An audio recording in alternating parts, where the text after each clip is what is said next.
Hola, ¿qué tal? Buenos días o buenas noches, depende en qué momento ustedes ven este video. Mi nombre es Elías López, soy el pastor de la Iglesia Berea de Saltillo. Y nos da gusto poder, una vez más, contar con la amabilidad de su atención. Queremos tener un episodio más del libro de los Hechos. Y específicamente el capítulo 28. Ya terminamos, el capítulo 27.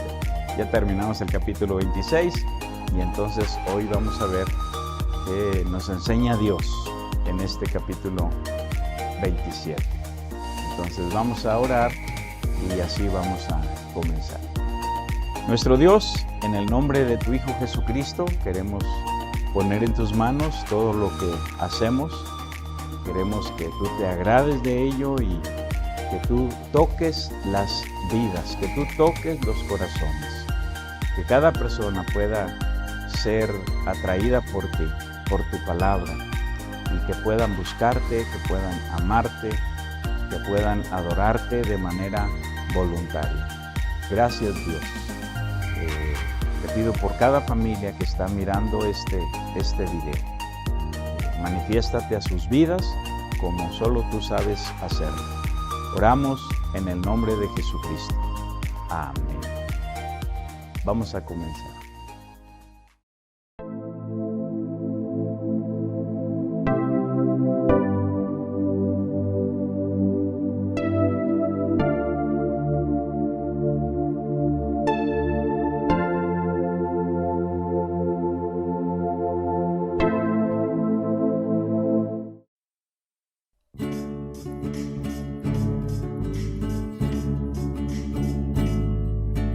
Cristo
día quiero estar, Señor, junto a ti.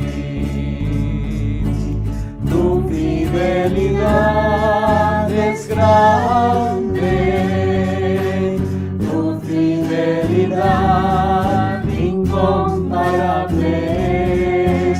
Nadie como tú, bendito Dios, grande es tu fidelidad. Tu fidelidad es grande, tu fidelidad incomparable es. Nadie como tú, bendito Dios, grande es tu fidelidad.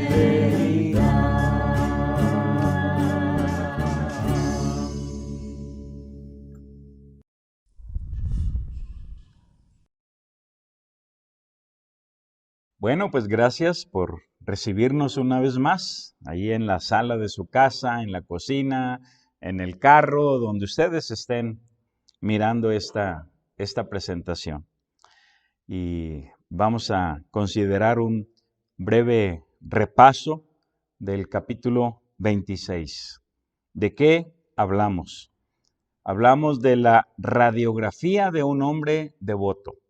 Específicamente, consideramos 6 radiografías, 6 placas radiográficas. Y la primera la consideramos ahí en Hechos 26:5, donde Pablo dice, yo viví fariseo, siempre he sido fariseo. Esta placa nos revela sus convicciones. ¿Cuáles son tus convicciones? La segunda placa la vimos allí en el verso 9, 26:9, Hechos 26:9, donde Pablo dice, antes yo había creído que era mi deber hacer muchas cosas contra el nombre de Jesús de Nazaret. Entonces, esta segunda placa nos revela su celo, el celo de este hombre devoto. ¿Cómo manifiestas tu celo? ¿Qué es lo que tú crees de tu religión? Y que lo haces con esmero, que lo haces con cuidado, con diligencia, con celo. La tercera placa la vimos en Hechos 26:13, donde Pablo dijo, vi una luz que sobrepasaba el resplandor del sol. Vi una luz, y esta placa nos revela su visión espiritual. ¿Qué tanta visión tienes para las cosas de Dios? ¿Puedes ver en la palabra cómo Dios te habla, cómo Dios se manifiesta para ti, para tu vida, para tu familia? La cuarta placa la vimos en el verso 14, Hechos 26:14, donde Pablo dijo, oí una voz que me hablaba. Oí una voz que me hablaba. Y si recuerdan, le habló en su idioma, en el idioma de su corazón. Esta placa nos revela la sensibilidad auditiva de este hombre devoto. ¿Qué tan sensible eres a la voz de Dios? La quinta placa la vimos en el verso 19, donde Pablo dijo, no fui rebelde a la visión celestial. El Señor se me apareció, me dio una misión, me dio un mandato y no fui rebelde. Inmediatamente comencé a predicar. Esta placa nos revela la actitud de obediencia. Seguramente Dios te ha dicho muchas cosas en la palabra, pero hay una sobresaliente y que es común para todos, es el común denominador. Dios nos salva para que le sirvamos. Dios nos salva para que nos involucremos en su misión. Entonces, ¿qué tanta obediencia tienes a la misión de Dios? Y la última placa la vimos en el verso 22, donde Pablo dijo, persevero hasta el día de hoy dando testimonio. Persevero hasta el día de hoy dando testimonio. Esta placa nos revela la actitud de perseverancia en la misión. ¿Qué tan perseverante eres? ¿Tienes un discípulo en este momento? ¿O tienes un grupo al cual estás compartiéndole las cosas de Dios, la palabra de Dios? ¿Qué tan obediente y qué tan perseverante eres? Ahora, eso fue lo que consideramos la ocasión anterior. ¿De qué hablaremos hoy? Hoy vamos a ver en el capítulo 27 y mi sugerencia pues es que le pongan una pausa o en algún momento lean todo el capítulo despacio. Deleítense con la descripción que Lucas hace del viaje allí. Entonces, en este momento no vamos a leer todo el capítulo, pero sí toda la enseñanza está basada en ese capítulo 27. Y lo que queremos saber, lo que queremos hablar, es acerca de 5 cosas que hacer cuando navegamos con el viento en contra. 5 cosas que hacer cuando navegamos con el viento en contra. Número 1. Si encuentras un buen puerto, quédate en él hasta que pase la tormenta. Si encuentras un buen puerto, quédate en él hasta que pase la tormenta. Número 2. Participa y coopera por el bienestar de los demás. Vamos en el mismo barco.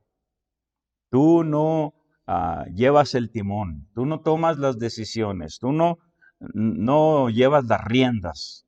Entonces, participa. Hay gente que necesita tu ayuda, tu participación, tu cooperación al viajar en el mismo barco. Participa por el bienestar de los demás. Número 3, jamás navegues sin brújula ni sin carta de navegación. Jamás navegues sin brújula y sin carta de navegación. Ahora aquí dejen detenerme un momento, observen bien la imagen del barco, para decirles unas 2 o 3 cosas. Número 1, esta es una imagen de un barco de los que se usaban en el tiempo de Pablo. Este barquito.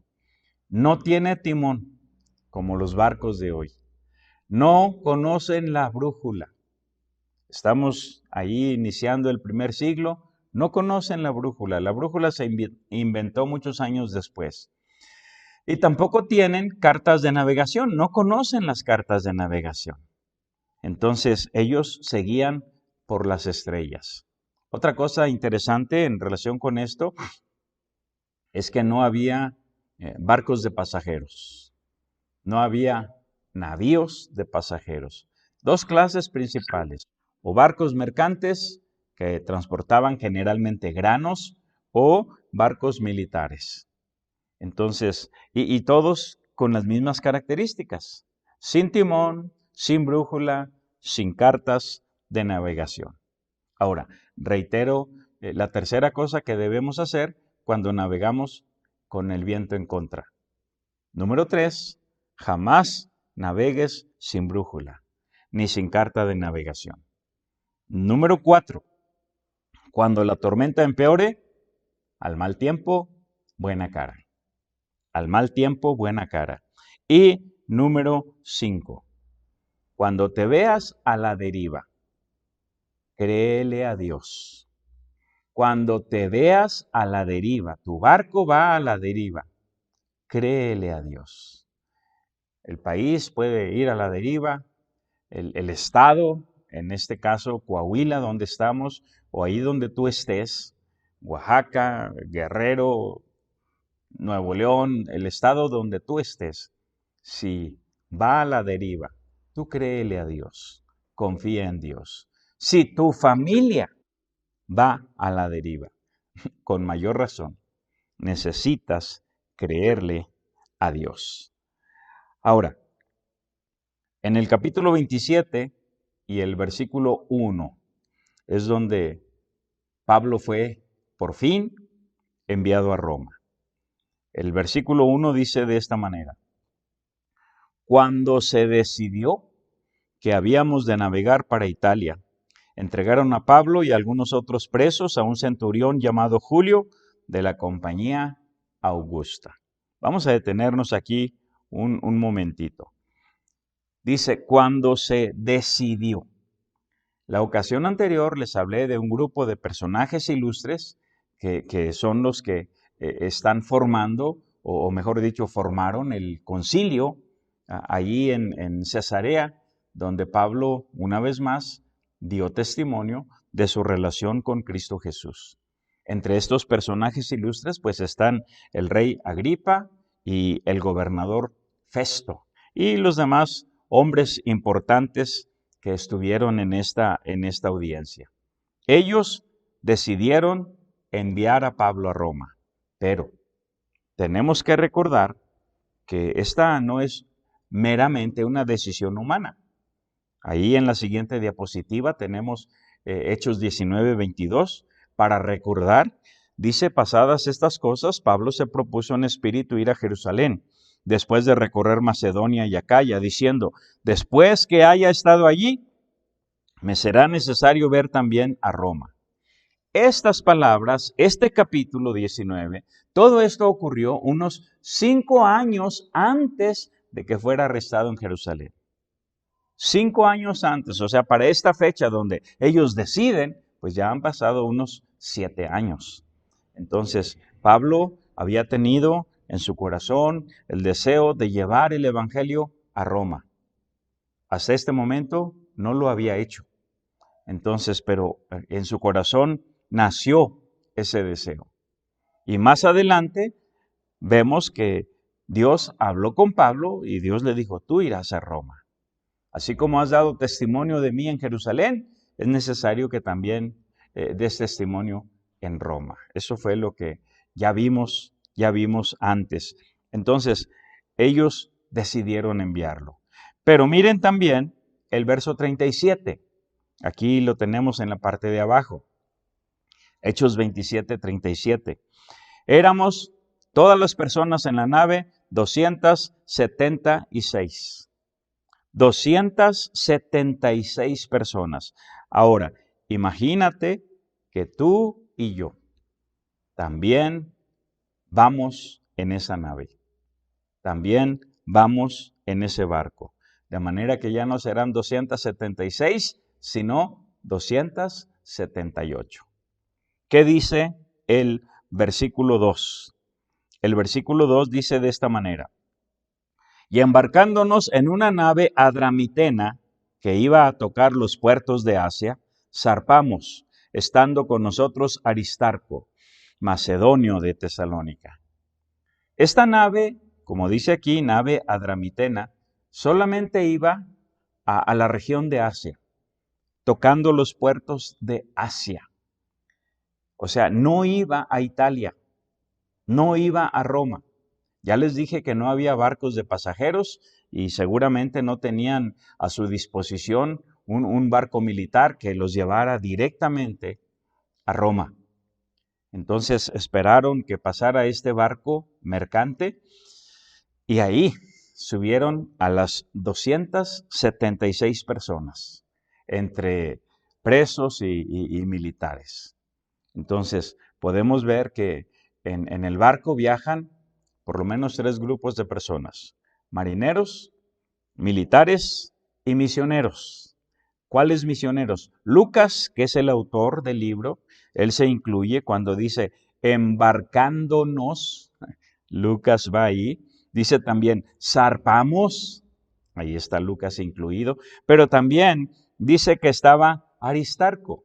Aristarco, un creyente de Tesalónica, que ahora se ha convertido también en colaborador de Pablo y en este caso acompañante de Pablo. Entonces, marineros, militares, misioneros, más tú y yo. Eso es lo que va ahora en este barco. ¿Qué debemos hacer?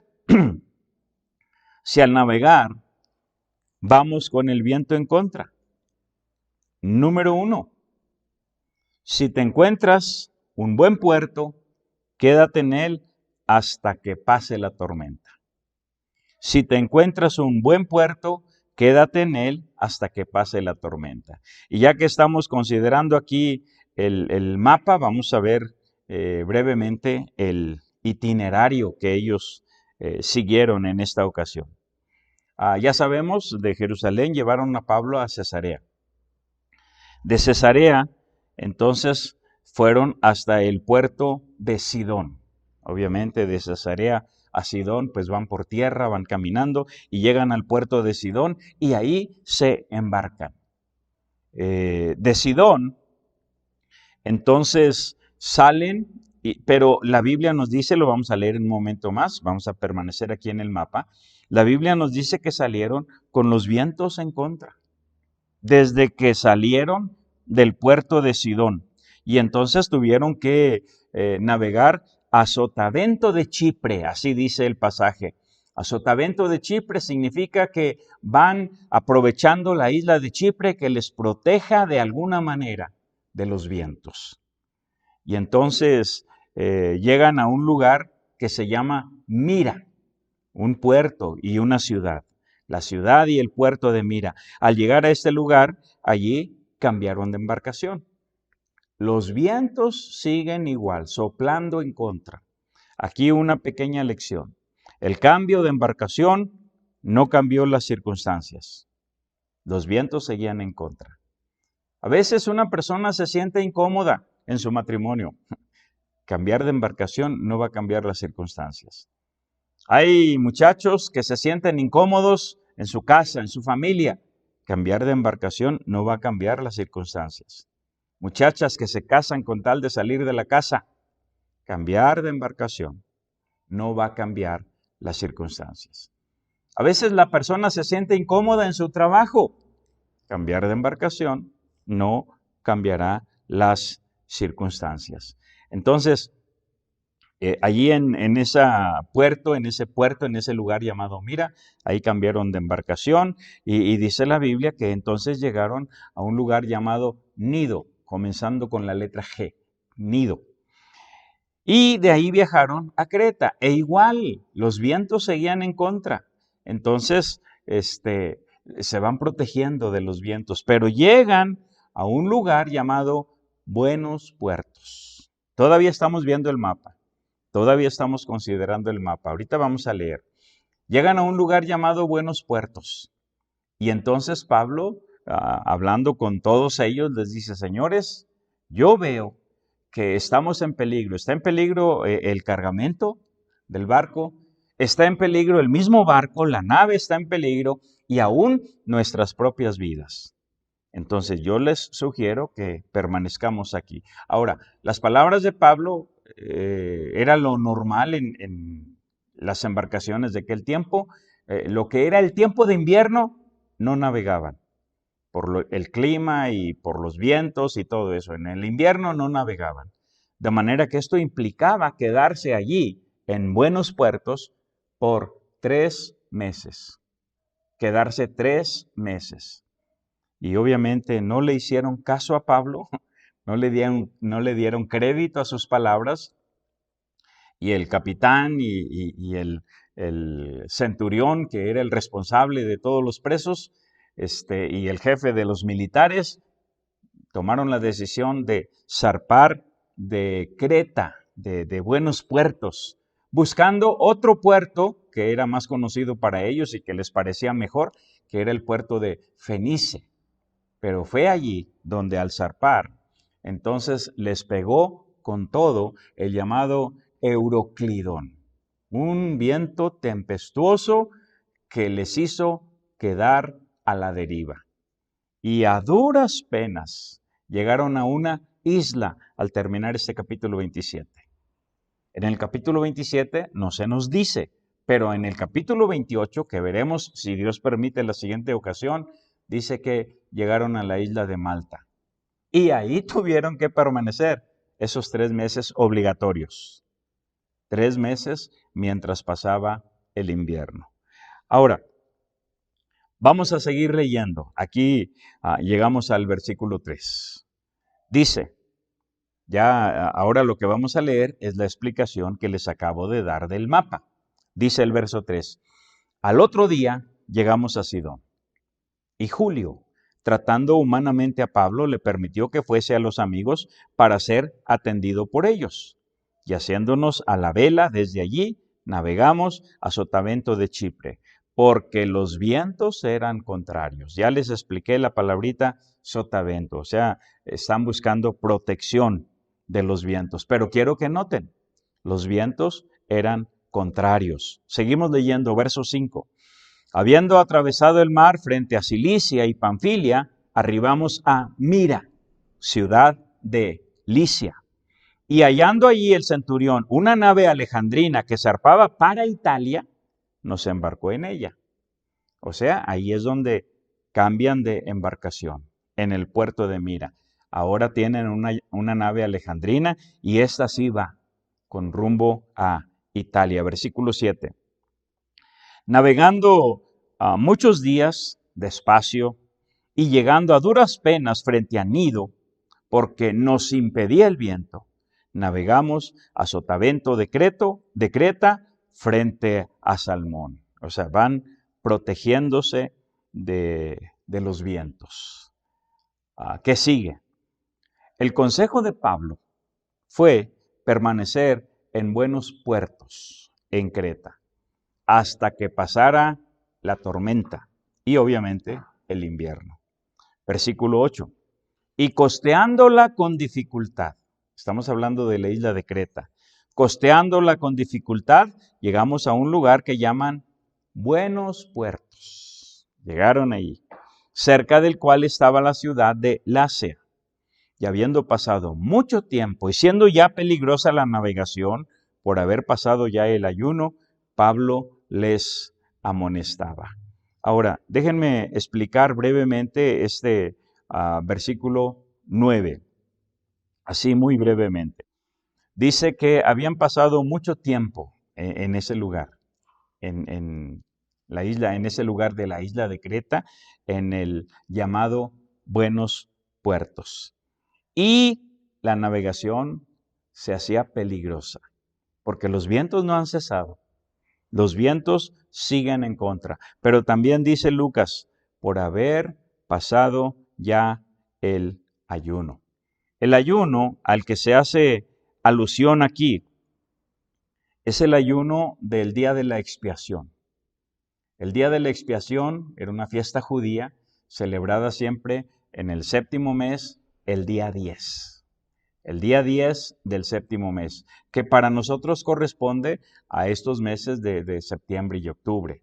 Entonces, están en el mes de octubre. Los historiadores dicen pues que ya están pasada la primera quincena de octubre, porque dice el versículo, por haber pasado ya el ayuno. Entonces, tenían que permanecer allí 3 meses por causa del invierno, y también dice allí que ya había pasado el ayuno. O sea, esto es para ubicarnos en la fecha. Sigamos leyendo, versículo 10. Diciéndoles, esa es la amonestación de Pablo, varones, veo que la navegación va a ser con perjuicio y mucha pérdida, no solo del cargamento y de la nave, sino también de nuestras personas. Entonces la sugerencia de Pablo es, quedémonos aquí, en buenos puertos. De ahí nuestra enseñanza. ¿Qué hacer cuando navegamos con el viento en contra? Si encuentras un buen puerto, quédate allí hasta que pase la tormenta. Verso 11. Pero el centurión daba más crédito al piloto y al patrón de la nave que a lo que Pablo decía. Ahora, hasta cierto punto, esto es normal. Pablo, ¿tú eres marinero? No, yo soy misionero. ¿Has tomado algún curso de navegación náutica? No. Bueno, entonces, por favor, no opines. O sea, hasta cierto punto es normal. Nosotros diríamos, oye, pero están rechazando el consejo de un hombre de Dios. Ellos no saben que Pablo es un hombre de Dios. No lo ven así. Ellos lo ven con cadenas, como un preso más. Ahora, dice aquí que el centurión daba más crédito al piloto, al capitán del barco, y al patrón de la nave, al dueño. Y entonces ellos toman la decisión de navegar, de irse este lugar llamado Buenos Puertos y van buscando otro que se llama Fenice. Lo vamos a leer en un momento más. Ahora, toman la decisión de zarpar. Hay cuatro factores que les llevaron a tomar esta decisión, que es una decisión equivocada. Es una decisión totalmente equivocada. Cuando nuestro barco navega, cuando nuestra vida navega, nuestra familia, nuestro trabajo, nuestro entorno, cuando las cosas van mal, llevados por la desesperación, somos capaces de tomar estas mismas decisiones equivocadas. Entonces, vamos a ver qué fue lo que estas personas hicieron, o mejor dicho, qué fue lo que les llevó a tomar esta decisión. Dice en el versículo 9, ahí en la siguiente diapositiva, dice, y habiendo pasado mucho tiempo, llegaron a la isla de Creta, llegaron a Buenos Puertos y se les hizo, oye, ya hemos estado aquí muchos días. Se llama impaciencia. La impaciencia humana les hizo tomar la mala decisión de zarpar de Buenos Puertos. Habiendo pasado mucho tiempo y siendo ya peligrosa la navegación por haber pasado ya el ayuno, Pablo les amonestaba, verso 10, diciéndoles, varones, veo que la navegación va a ser con perjuicio y mucha pérdida, no solo del cargamento y de la nave, sino también de nuestras personas. Pero el centurión daba más crédito al piloto y al patrón de la nave que a lo que Pablo decía. Ahora aquí el problema se llama ignorar el consejo de Dios. Probablemente ellos no saben que están ignorando el consejo de Dios, pero eso es lo que está pasando. Están ignorando el consejo de Dios. ¿Cuántas veces los muchachos que se meten en problemas, los matrimonios que se meten en problemas, llegan con un consejero bíblico y dicen, ¿qué hacemos? Tenemos problemas, el viento está en contra, estamos a punto de naufragar. Y entonces el consejero abre la Biblia, dice, muy bien, señores, esto es lo que Dios dice. Pero no le hacen caso. Ignoran el consejo de Dios. Bueno, esto fue lo que sucedió aquí. Primeramente, estaban impacientes. En segundo lugar, ignoraron el consejo. Y en tercer lugar, allí en la siguiente diapositiva, dice el verso 12, y siendo incómodo el puerto para invernar, la mayoría acordó zarpar también de allí. Siendo incómodo el puerto. La incomodidad fue otro factor que les hizo tomar esta decisión equivocada. A veces hay muchachas que no se sienten cómodos en su casa y deciden salirse por cualquier puerta. Pero una de las comunes es el matrimonio. Me voy a casar para salirme de mi casa. A veces hay matrimonios que ya no se sienten cómodos y entonces optan por o abandonar la casa, el hogar o divorciarse. Les es incómodo. ¿Por qué muchos se salen de sus trabajos? Les es incómodo. ¿Por qué dejan el barrio, la colonia? Les es incómodo. Dice aquí, siendo incómodo el puerto para invernar. Acuérdense, invernar implicaba 3 meses. Dice, la mayoría acordó zarpar también de allí. La mayoría. El voto democrático. En la Biblia es Dios quien toma las decisiones. Lo repito. En la Biblia es Dios quien toma las decisiones. No son los hombres. En la Biblia no existe el voto democrático. En la Biblia es Dios el que decide. Por voto democrático, Jesús fue enviado a la cruz. ¿A quién quieren? ¿A Barrabás o a Jesús llamado el Cristo? Suéltanos a Barrabás por voto democrático. Entonces, la incomodidad y el voto democrático fueron otros factores que les llevaron a tomar decisiones equivocadas. Voy a terminar la lectura de este versículo. Dice, la mayoría acordó zarpar también de allí, por si pudiesen arribar a Fenice, puerto de Creta, que mira al nordeste y sudeste, e invernar allí. Estaban buscando otro lugar para pasar esos 3 meses. Ahora, versículo 13. Y soplando una brisa del sur, pareciéndoles que ya tenían lo que deseaban. Aquí se trata de las circunstancias aparentemente favorables. Los que se precian de ser cristianos dicen, voy a pedir una señal de Dios. Me quiero salir de mi casa, pero quiero una señal de Dios. Y viene una brisa suave. ¡Ay, esa es la señal! Y se van. Quiero una señal de Dios para divorciarme. Y les viene una señal, una brisa suave. Y se divorcian. Quiero una señal de Dios para salirme de mi trabajo. Y les viene una brisa suave. Y se salen de su trabajo. Dice el verso 13, soplando una brisa del sur, pareciéndoles que ya tenían lo que deseaban, levaron anclas e iban costeando Creta. Pero, no mucho después, dio contra la nave un viento huracanado llamado Euroclidón.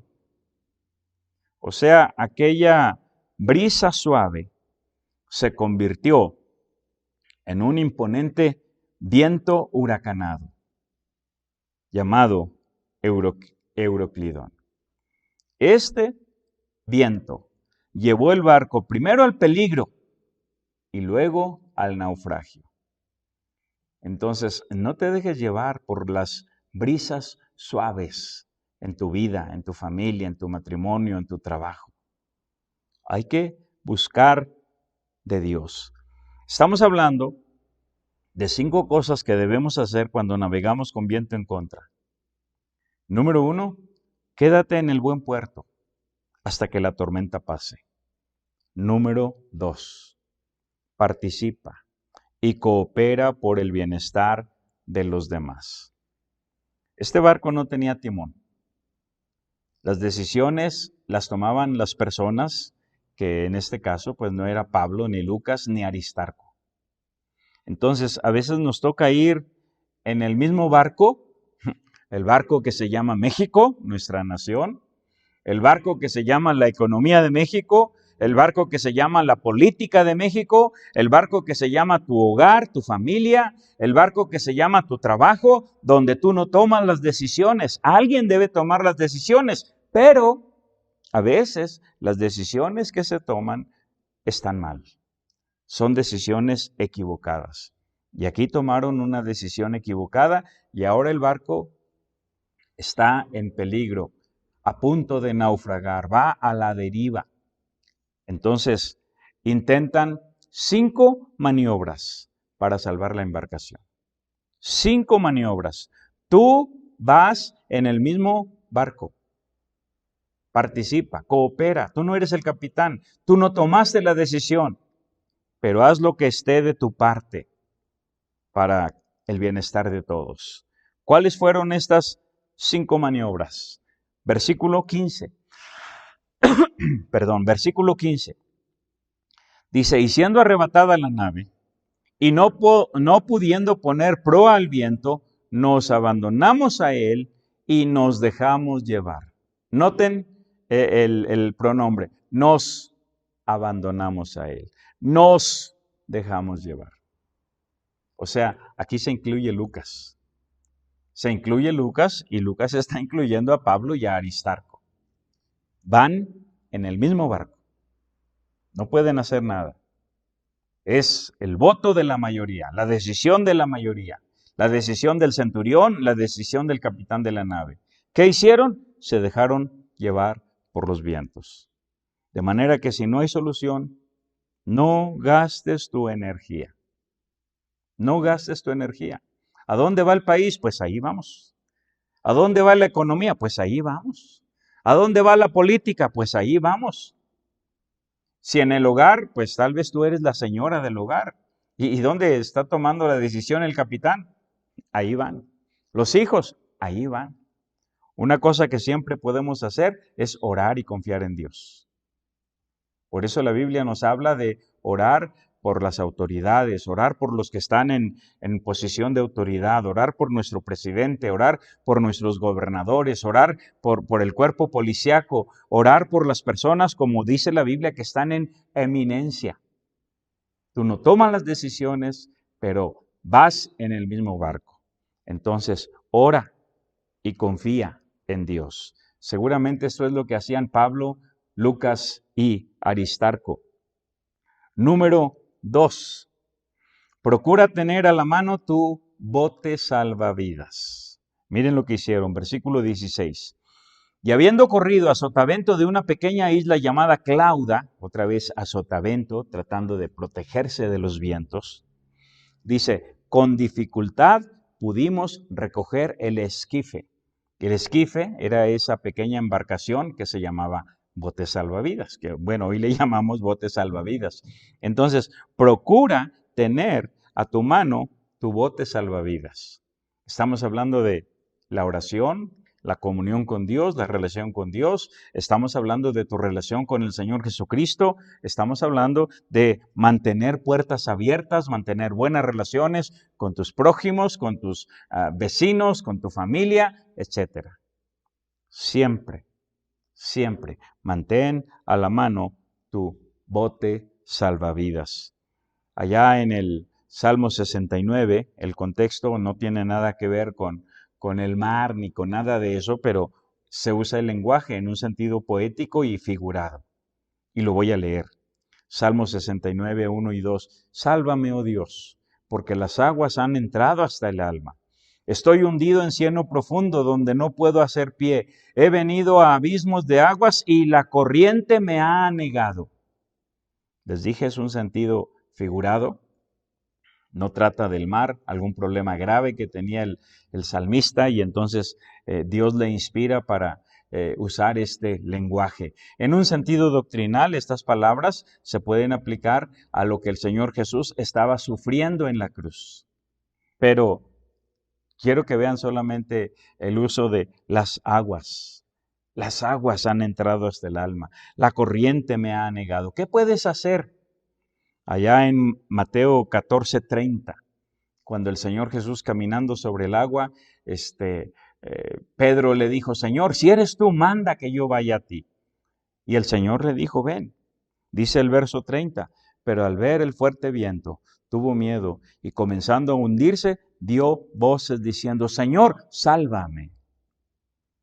O sea, el Señor en ese momento para Pedro fue su bote salvavidas.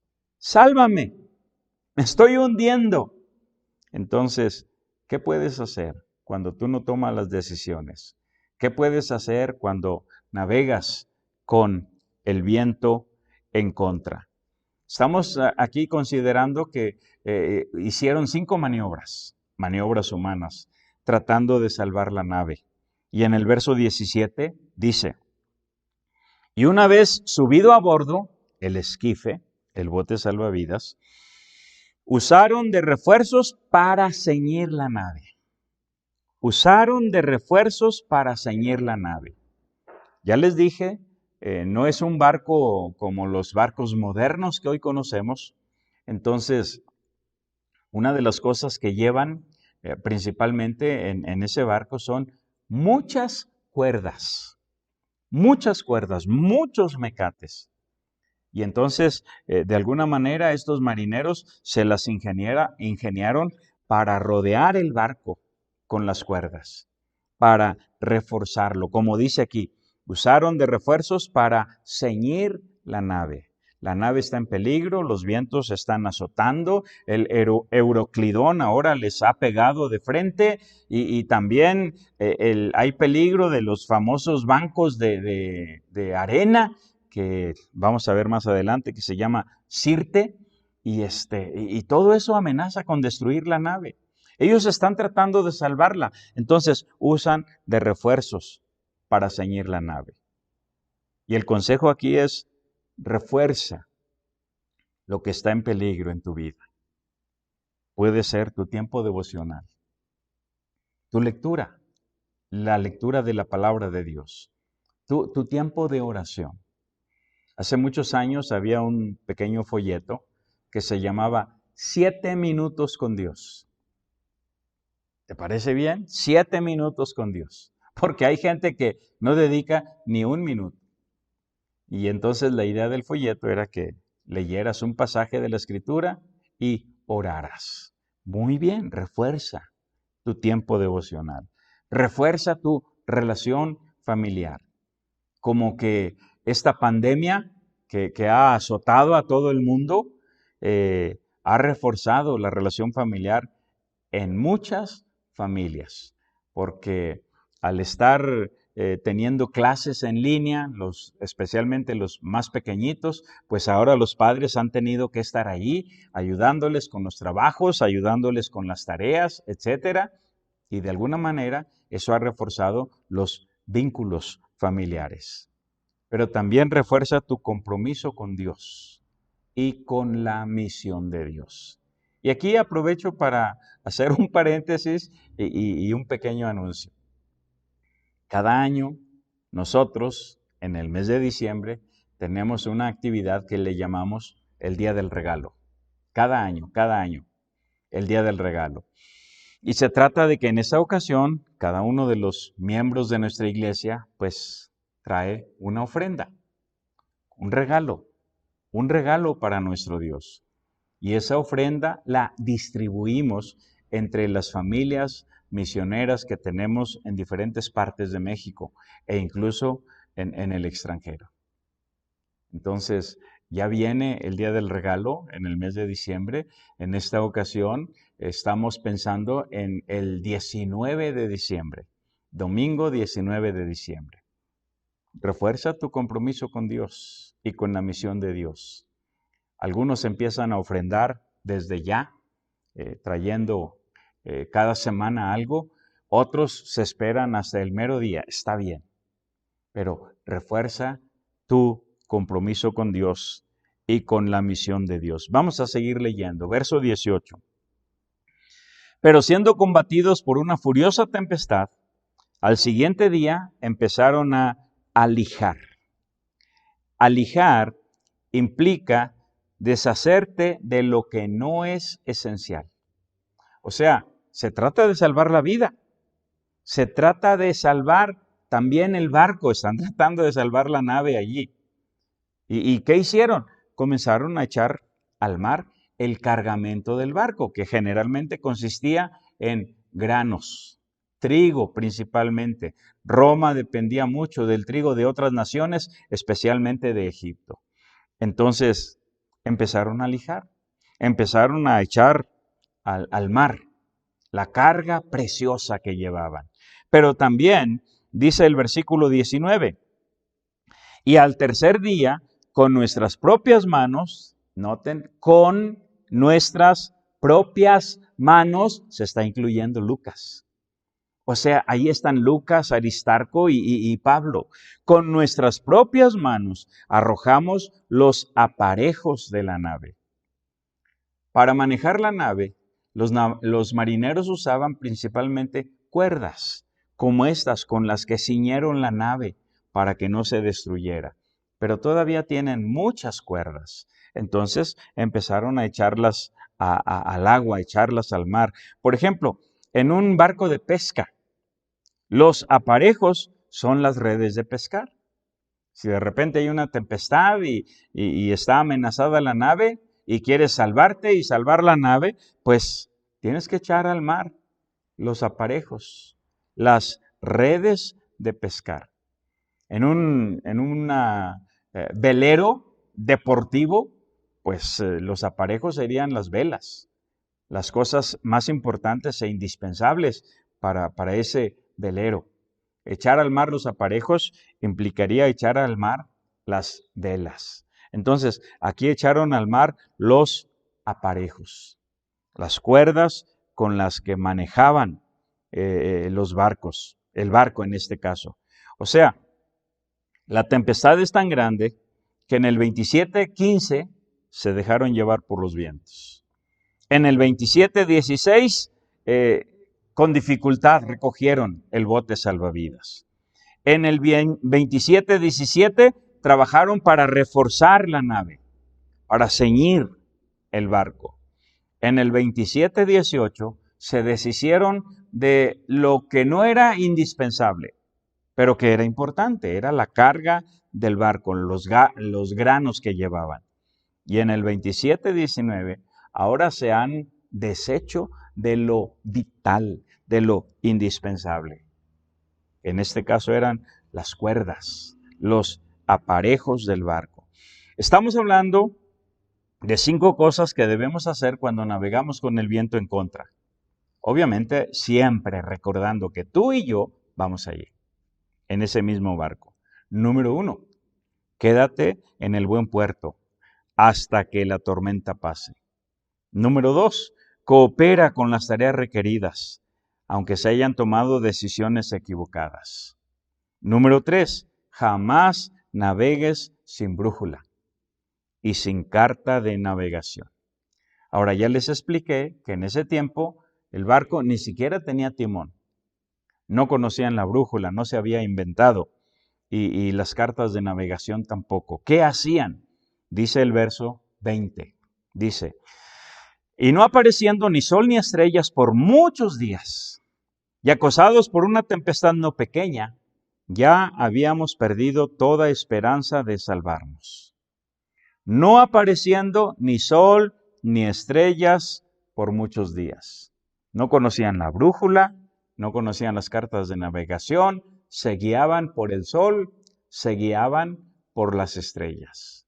Pero están en medio de una tempestad. Todo está oscuro. No saben si es de día, no saben si es de noche. Todo está oscuro. No hay sol, no hay estrellas. No hay nada que les indique dónde está el norte, hacia dónde navegar, etc. Entonces, están en un verdadero problema.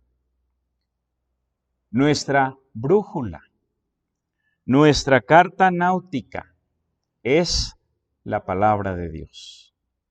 No navegues sin brújula. No navegues sin carta de navegación. Ayer estuve en una boda y uno de los regalos que le dieron a los novios fue una Biblia. Esa es la brújula. Esa es la carta náutica. No empieces tu matrimonio sin brújula, sin carta de navegación.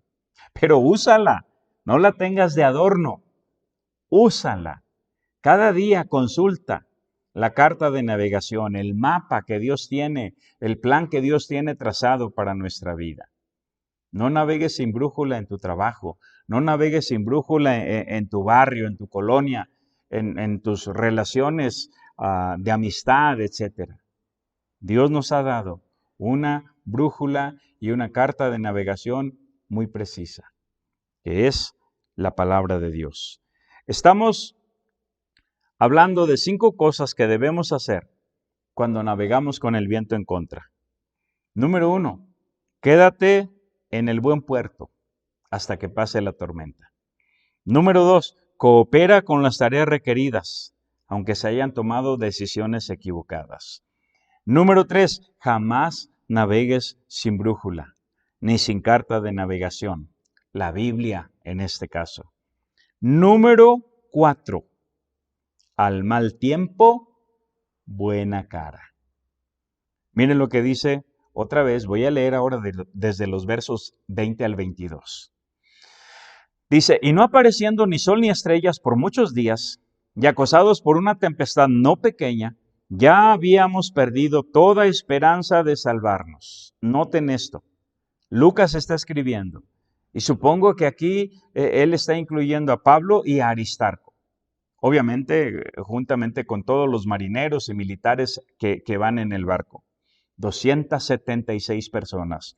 Ya habíamos perdido toda esperanza de salvarnos. Entonces Pablo, como hacía ya mucho que no comíamos, puesto en pie en medio de ellos, dijo, habría sido, por cierto, conveniente, oh varones, haberme oído, y no zarpar de Creta, tan solo para recibir este perjuicio y pérdida.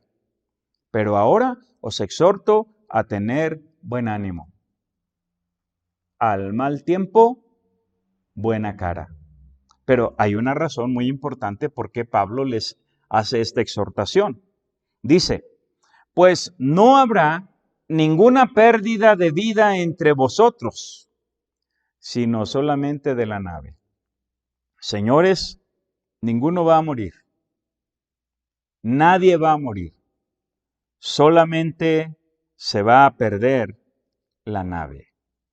Y esto nos lleva a la quinta cosa que tenemos que hacer cuando navegamos con el viento en contra.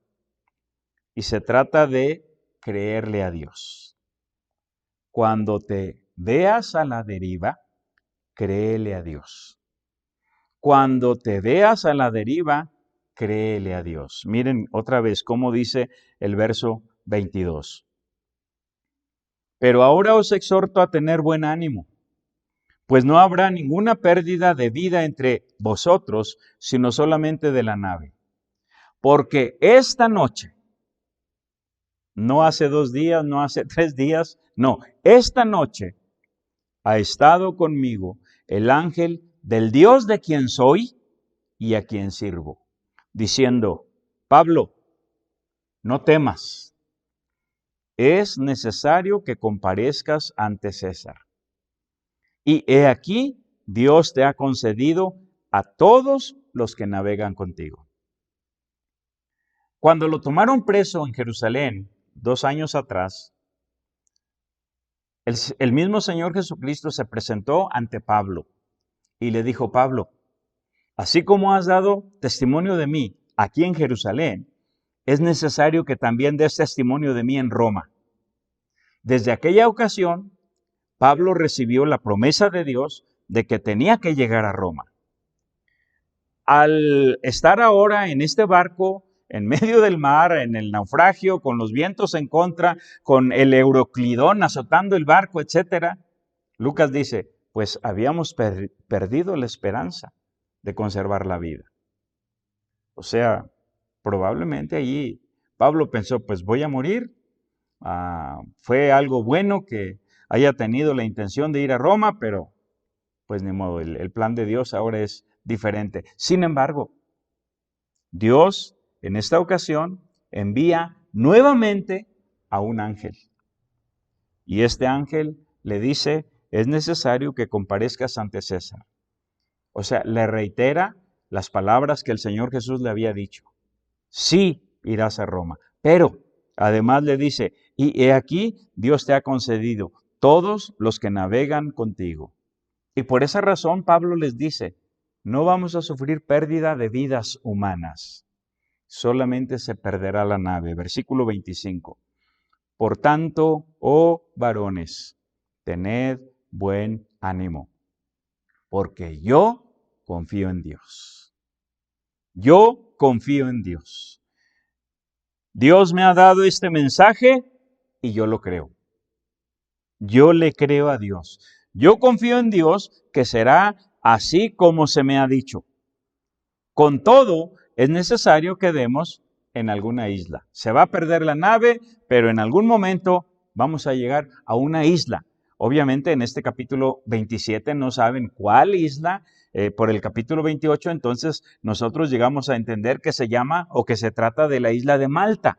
Pero en ese momento ellos no lo saben. Entonces, la fe en Dios lo cambia todo. La fe en Dios lo cambia todo. Comenzaron con el viento en contra desde que salieron del puerto de Sidón, donde se embarcaron la primera vez. Al llegar al puerto de Mira cambiaron de embarcación, pero los vientos seguían en contra. Al llegar a la isla de Creta hallaron buenos puertos, pero les parecía incómodo, no les gustó el lugar, decidieron zarpar de ahí buscando otro puerto mejor según su entendimiento, el puerto de Fenice. Sin embargo, les atacó el viento llamado Euroclidón y entonces la nave quedó a la deriva. Sin embargo, Pablo ahora tiene un mensaje de Dios. Ahora, leamos nuevamente el verso 20. Dice, y no apareciendo ni sol ni estrellas por muchos días y acosados por una tempestad no pequeña, ya habíamos perdido toda esperanza de salvarnos. Verso 25. Por tanto, oh varones, tened buen ánimo, porque yo confío en Dios que será así como se me ha dicho. Nadie va a morir, solamente vamos a perder la nave. Ahora, el resto del capítulo lo leen en su casa.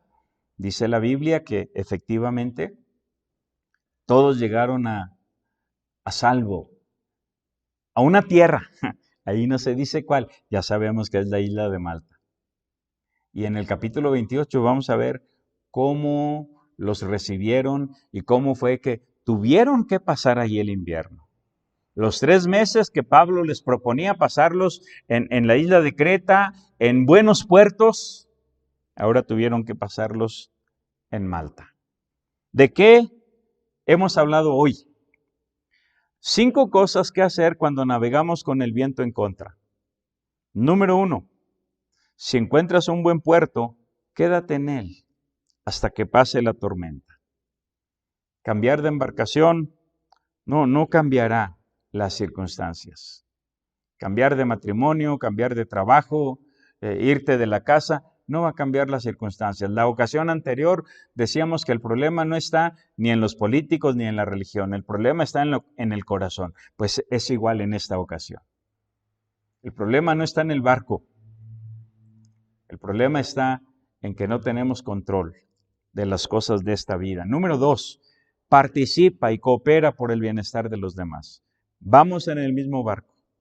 Aunque tú no tomas las decisiones, tienes que cooperar con los demás. Ama a tu prójimo como a ti mismo. Número 3, jamás navegues sin brújula y sin carta de navegación. No empieces tu matrimonio sin brújula, sin carta de navegación. No empieces tus estudios, tu carrera sin brújula, sin carta de navegación. No empieces tu trabajo, tu vida laboral sin brújula y sin carta de navegación. Dios nos ha dado la más precisa de todas, la palabra de Dios. Número 4, si la tormenta empeora, al mal tiempo, buena cara. Al mal tiempo, buena cara. Recuerda las promesas que tienes de Dios. Y número 5, cuando te veas a la deriva, créele a Dios. Créele a Dios. Cree las cosas que Dios te ha dicho en la palabra. Él siempre tiene buenos pensamientos y buenos planes para tu vida.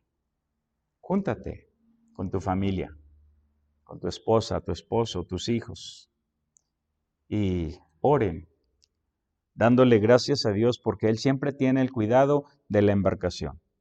Él tiene cuidado de nuestra nación, México. Él tiene cuidado de nuestro estado, donde tú vivas. Nosotros aquí estamos en Coahuila. Él tiene cuidado de tu familia, de tu trabajo. Él es el capitán de nuestra vida. Que Dios les bendiga. Nos vemos, si Dios quiere, la próxima ocasión.